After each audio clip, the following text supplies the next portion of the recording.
Syria has become a microcosm of what I would call the post-Arab Spring Middle East. We should look at it as kind of a reflection to the situation of the Middle East. An Arab state, Syria, is being controlled by both Russians and Iranians to some extent, and Turkey and Israel are also have kind of an interest in the post-Arab Spring situation in Syria. All of them, Russia, Turkey, Iran, and Israel, are non-Arab players, which says a lot about the, I would say, civilizational decline of the Arabs. Iran has been very, very consistent in its bid for hegemony in the Middle East. Already in 1982, it actually installed itself by Hezbollah in Lebanon. In the post-2003 period, after the downfall of Saddam Hussein, it managed to actually infiltrate into Iraq. And the Iranians in both places, Lebanon and Iraq, did it not only by Shi'i militias that served as or boots on the ground for them.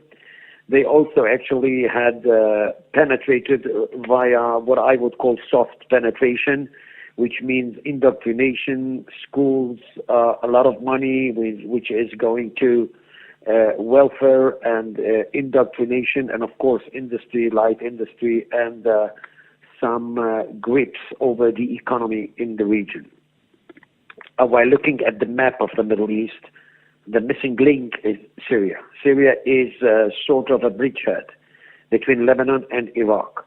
And it goes without saying that presence of Iran in Syria would serve the goal of having a corridor between the Persian Gulf and the eastern flank of the Mediterranean. This has become something of real concern to Arab states. Some of them actually depicted that kind of a corridor as the Shiite crescent.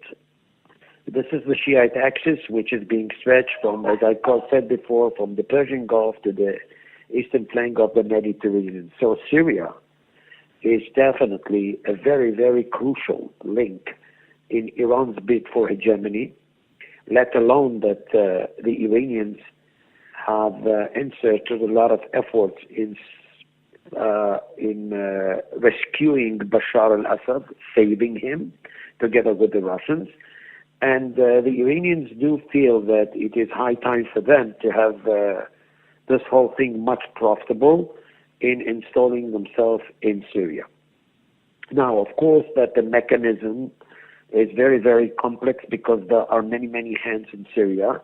But while looking at the recent events in the Middle East, especially the American withdrawal from Syria, this is sort of a green light for Iran to start dealing with their profits in kind of a more practical way. This is one thing that is the concern of many, many Arab states, and it has to do with post-Arab Spring Syria. But at the same time, there is the angle of Israel, and Israel actually having learned a bitter lesson from what happened in Lebanon after the evacuation of itself in May 2000, Israel is determined not to allow Iran to turn South Syria into kind of a second South Lebanon, which is definitely something which is in the cards when it comes to Iran.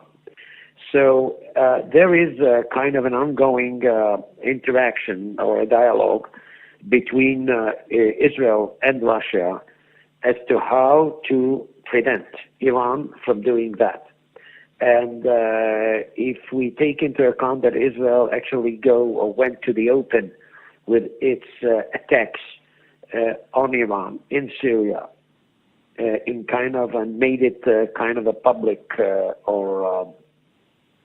made it kind of a known thing.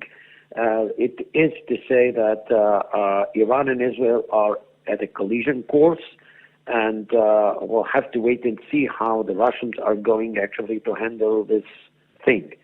it is, of course, another thing that we should just mention, that both Israel and some Arab states do not count anymore on what they call the West or outside powers, and it goes without saying that they should just collaborate in order to minimize the danger which is being posed against them by Iran. So the flip side of that would be kind of a growing collaboration between Israel, Egypt, Jordan, and mainly Saudi Arabia and some Gulfian states. But this is part and parcel of the new geopolitical chessboard of the Middle East. As to the Mediterranean, I think that this is a very, very crucial development, especially as the Russians do control the eastern flank of the Mediterranean. It remains to be seen as to how and whether Russians could be a part and parcel of an ongoing communication line all over the Mediterranean. But as I said before, it is too premature to evaluate that. In any case, Syria has become kind of an arena by which to definitely reflect Iran's bid for hegemony in this region. And this bid for hegemony served to change the whole geopolitical chessboard, as I said before, and created sort of a collaboration or an alliance, even if an ad hoc alliance between Israel and some Arab states.